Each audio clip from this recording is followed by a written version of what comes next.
University మంచి భవిష్యత్తు కోసం తెలుగు విద్యార్థులు ఇష్టపడే university. Call 9059052378 9059052379. Sir operation Sindoor success, కానీ అసలు చంపిన నలుగురు ఎక్కడ, ఆ నలుగురు ఎందుకు ఇంతవరకు మనం పట్టుకోలేదు అనేది ఒక ప్రశ్న వస్తుంది. వాళ్ళు అందులో ఇద్దరు 100%, నేను ఆ రోజునే చెప్పాను, వాళ్ళ ఫేషియల్ ఫీచర్స్ ఇవన్నీ చూస్తే ఎస్హెచ్జి కమాండోస్ అని. వాళ్ళని బహుశా ఏంటంటే రిటైర్మెంట్ చూపించేసి, వాలంటరీ రిటైర్మెంట్ ఏదో ఒకటి చూపించేసి, వాళ్ళకున్న పేపర్స్ ఎష్యూరెన్స్ వేరే రూట్ ద్వారా ఇచ్చి వాళ్ళని ఇండియా ఇండక్ట్ చేసినట్టున్నారు. అది మొన్న ఫస్ట్ డీజీఎంఓ బ్రీఫింగ్లో ఒక హింట్ వచ్చిందండి.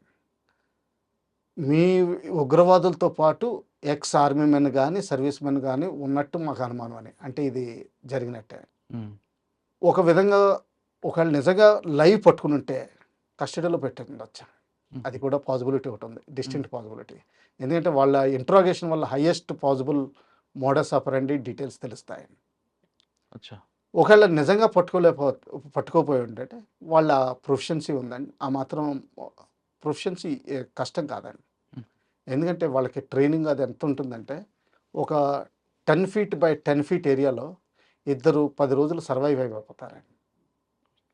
అంటే ఎక్కడ అండర్ గ్రౌండ్ బంకర్లోనో ఏ బంకర్లోనో కొంచెం ఫుడ్, అది ఈ రోజుల్లో టిన్ ఫుడ్ వచ్చేసింది, దాని గురించి వాటర్ సప్లై స్టాక్ చేసుకోవచ్చు.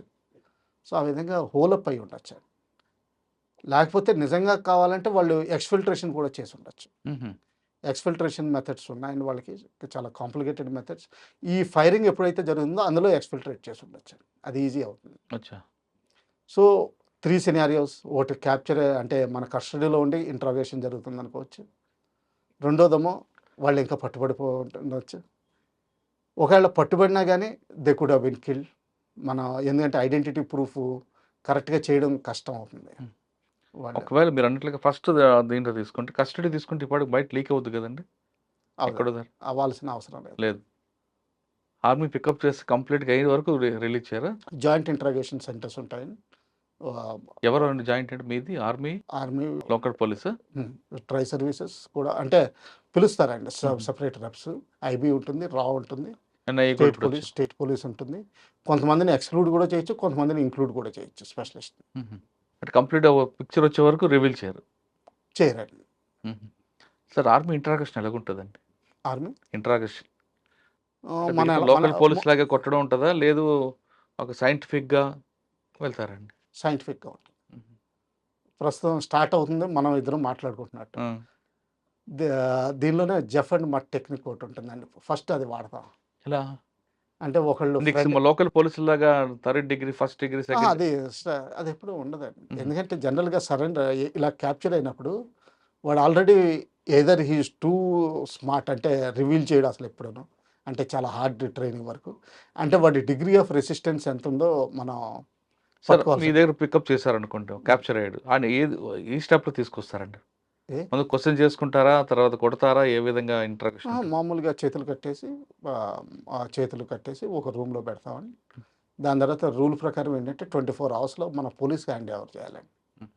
పోలీస్కి హ్యాండ్ ఓవర్ చేసిన తర్వాత వాళ్ళు చూసుకుని వాళ్ళకి ప్రొసీజర్స్ ఉంటాయి కదండి, మామూలు క్రిమినల్ ప్రొసీజర్స్ ఎలాగ ఉంటాయో, జ్యుడిషియల్ కస్టడీ, పోలీస్ కస్టడీ. దాని తర్వాత ఏంటంటే పోలీస్ కస్టడీ తీసుకుని వాళ్ళు జాయింట్ ఇంటర్రోగేషన్ సెంటర్కి పంపిస్తారండి. వేరియస్ ప్లేసుల్లో ఉన్నాయి, జమ్మూ, శ్రీనగర్ వీటిలో ఉన్నాయి ప్రామినెంట్గా చెప్పాలంటే. అక్కడ పంపించిన తర్వాత వాళ్ళు వీళ్ళని హ్యాండిల్ చేస్తారండి. ఒకవేళ ఏదైనా అవసరం వస్తే ఏ పర్టికులర్ ఏజెన్సీ సైట్కి తీసుకెళ్ళడం, ఫిజికల్గా అంటే మనుషుల్ని కల్పించడం, ఇవన్నీ చేస్తారండి. అంటే వెరిఫికేషన్ కోసం, డీటెయిల్డ్ రెక్కి కోసం ఇవన్నీ చేస్తారు. 1st degree 2nd degree 3rd degree ఉండవండి. 1st degree 2nd degree 3rd degree అన్న ఏంటంటే, ఇవి ఏ లాలో అయినా సరే ఫస్ట్ హ్యూమన్ రైట్స్ వయలేషన్లో కూడా లెక్కలోకి వస్తాయండి. ఇది ఎక్కడ ఎవరైనా ఒకళ్ళు చేసినా కానీ ఒప్పుకోరు. ఇది ఫస్ట్ థింగ్. రెండో థింగ్ ఏంటంటే ఇది అవసరం లేదా, ఎందుకంటే వాడి రైట్ వీక్నెస్ మనం పట్టుకోగలిగితే అది అక్కడ సార్ట్అవుట్ అయిపోతుంది, ఇంకా అంతకంటే అవసరం లేదు. రైట్ వీక్నెస్ అంటే చాలా కారణాలు ఉంటాయి. ఏంటంటే ఒకసారి వాడికి ఊళ్ళో అంటే పాకిస్తాన్లో ఏమీ లేక అనాథ అయ్యుండి వాడిని రిక్రూట్ చేసి వాడిని బ్రెయిన్ వాషింగ్ చేసి పంపించి తర్వాత వాళ్ళకి ఇంజక్షన్లు ఇస్తారండి, యాడ్రిలిన్ టైప్ ఇంజక్షన్స్. తర్వాత మా భోజనాల్లో మొత్తం మందు కలపడం, గంజాయి కలపడం, ఇటువంటివి కూడా జరుగుతాయి. సో ఒక మైండ్ సెట్ అయిపోతుంది. ఎప్పుడైతే ఈ మైండ్ సెట్ నుంచి బయటికి తీసుకొచ్చామో ఇంకా దాన్ని సింగింగ్ లైక్ ప్యారెట్ అంటారు. లైక్ కసాబ్. కసాబ్కి అడ్రినలిన్ ఎఫెక్ట్ ఉండేదండి. అందుకనే చెప్పి కొన్ని ఫొటోస్లో most famous photo in VT స్టేషన్లో చూస్తే కసాబ్ అంత క్రూడ్ కిందకి ఇంకెవరు కనిపించరు ఆ ఫేషియల్ అదే. కానీ దాని తర్వాత చూస్తే ఏదో నార్మల్ మ్యాన్ లాగా ఉన్నాడు. అంటే ఆ డ్రగ్ ఎఫెక్ట్ దిగిపోయింది. అలా ఉంటుంది. సార్ మీరు చెప్తానికి ఎమోషనల్ బ్లాక్మెయిలింగ్ లేదా వాడి వీక్ పాయింట్ను బ్రేక్ చేస్తారు. బ్రేక్ చేస్తారు. ఇప్పుడు పాకిస్తాన్ వాడు అనాథ, వాడికి ఏం వెనక లేదు ముందు లేదు, అటువంటి వాడు బాగా కరడు కట్టిన దీంట్లో ఉంటాడు. వాడిని ఎలా బ్రేక్ చేయాల్సి వస్తుంది అప్పుడు? వాడు అదే కొట్టినా దానికి వేరు వేరు విధానాలు ఉన్నాయండి. ట్రై చేస్తారు. కొంచెం కొట్టడం జరగచ్చు. తర్వాత స్టార్వేషన్ జరగచ్చు. Food denial. ఎందుకంటే ఫుడ్ బాగా రిచ్ ఫుడ్ తిన్నవాడు, ఎస్పెషల్లీ వీళ్ళందరికీ ఇస్లామిక్ దేశాల్లో రిచ్ ఫుడ్ ఎక్కువ ఉంటుందండి. ప్రోటీన్ డైట్ ఎక్కువ మన ఇండియా కంటే. అది డినైల్ అయిపోతే వాడికి జడ్జిమెంట్ తక్కువ అవుతూ ఉంటుంది. మీకైనా సరే ఇప్పుడు సడన్గా ఓన్లీ రొట్టెలు పెట్టి తినంటే మీ జడ్జిమెంట్ రాంగ్ అవుతుంది. అలాగే వాళ్ళు కూడా చేస్తారండి. ఇంకా అంతకే హార్డ్ అండ్ అయితే మాత్రం ఇంకా అంతకంటే ఏం చేయలేమండి. ఇంకా జైల్లో పెట్టి ఇంకా మన ప్రూఫ్ తీసుకుని ఇంకా అంతే. మసూద్ అజార్ని అలాగే జైల్లో పెట్టారు కదండి. ఆయన లొంగలేదు. ఆయన మామూలుగా మౌలానా అలా తిరిగేవాడు. వాళ్ళకి ఒకటి ఉంటుందండి, అంటే వేరు వేరు ప్రదేశాలకు వెళ్ళి ప్రచారం చేసే ఒక టీం ఉంటుంది. ఆ టీంలో తిరిగినట్టు తిరిగేవాడు అంతే. ఇంత కట్టినవాడని తెలియలేదు. సార్ రేషన్ కట్ చేస్తారు, లేదు సింగిల్ సెల్లో పెడతారు. ఈ కరెంట్ షాక్లు ఇవ్వడం అని ఉంటుంది అని వాస్తవం అంటారు. లిమిటెడ్గా జరగచ్చు అండి. ఫస్ట్ వాడు వీక్ పాయింట్ చూస్తారు. వీక్ పాయింట్స్ కనుక్కోవాలండి. అంత ఈజీగా రావు, కొంత టైం పడుతుంది. వాడు చెప్పడు కదా సార్, అడగగానే వీక్ పాయింట్ ఏదని చెప్పడు కదా, ఎవడో చెప్పాడు. అది ఆ ఇంట్రాగేషన్లో మనం మెంటల్ నోట్స్ కానీ ఫిజికల్ నోట్స్ కానీ చేసుకుంటూ ఉండాలి. అది చేసుకున్న తర్వాత ఎంత అడ్జస్ట్ చేయాలన్నా కానీ ఎక్కడో దొరుకుతూ ఉంటుంది.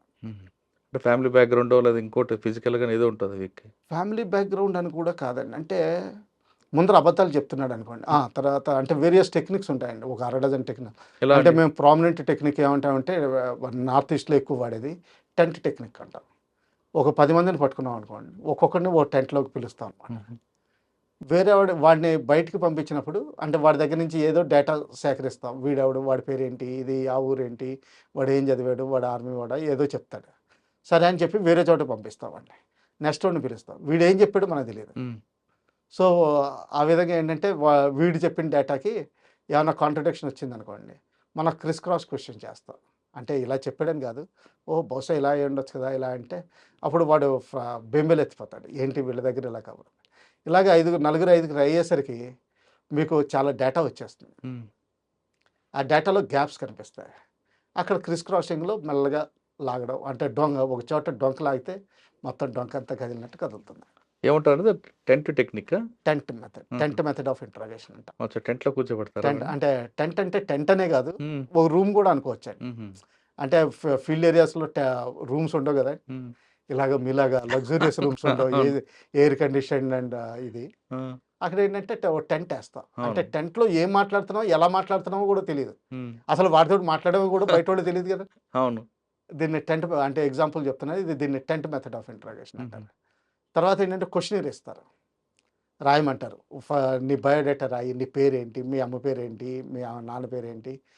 తర్వాత ఇప్పుడు వాడు ఏదైనా చెప్తున్నాడు అనుకోండి, నేను ముజఫర్పూర్ నుంచి వచ్చాను సే అంటే ఒక సిటీ పేరు చెప్తాడు. కాదు నువ్వు గుజరాన్ వాళ్ళ నుంచి వచ్చావని చెప్పి వేరేవాడు చెప్పాడు. ఈ లోపల కనిపించదు, కాదు మా అత్తయ్య ఉండేది, నేను అక్కడికి లేనా. అది కాదు, నువ్వు 10th క్లాస్ అక్కడే చదివావు కదంటే 10th క్లాస్ అక్కడే చదివాను, మా అత్తయ్య గారు ఇంటి దగ్గర ఉండి చదివాను అంటే. సో మెల్లగా అంటే అత్తయ్య గారు ఇంటి దగ్గర ఉన్నప్పుడు నీ ఫ్రెండ్స్ ఎవరు? ఓకే, జకీర్ రహమాన్ అనేవాడు, అంటే సే ఎగ్జాంపుల్, అంటే ఇది పేరు కాదు, ఇది యాక్చువల్ దేని కాదు.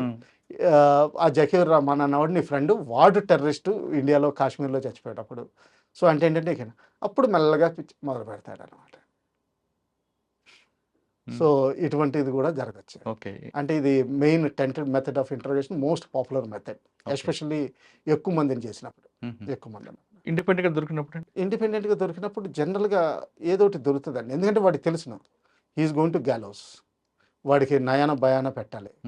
అంటే ఏంటంటే నీ మీద తర్వాత ఏంటంటే శిక్ష తక్కువ చేసేది అది కూడా ఉంటుందండి. అంటే వదిలేస్తాం, లేకపోతే నేను బోర్డర్ తీసుకెళ్ళి వదిలేస్తాం, అలాంటిది కూడా జరగచ్చు. సో అటువంటిదప్పుడు ఏంటంటే లొంగిపోతాడు అనమాట అండి. ఎక్కడో దొక్కడి బయట వేయచ్చు. ఉమ్, జనరల్గా చాలా తక్కువ మంది ఉంటారు. భగత్ సింగ్ లాంటి మన హీరోస్ అంటే బాంబ్ వేసి కూడా అక్కడే నుంచున్నాడు.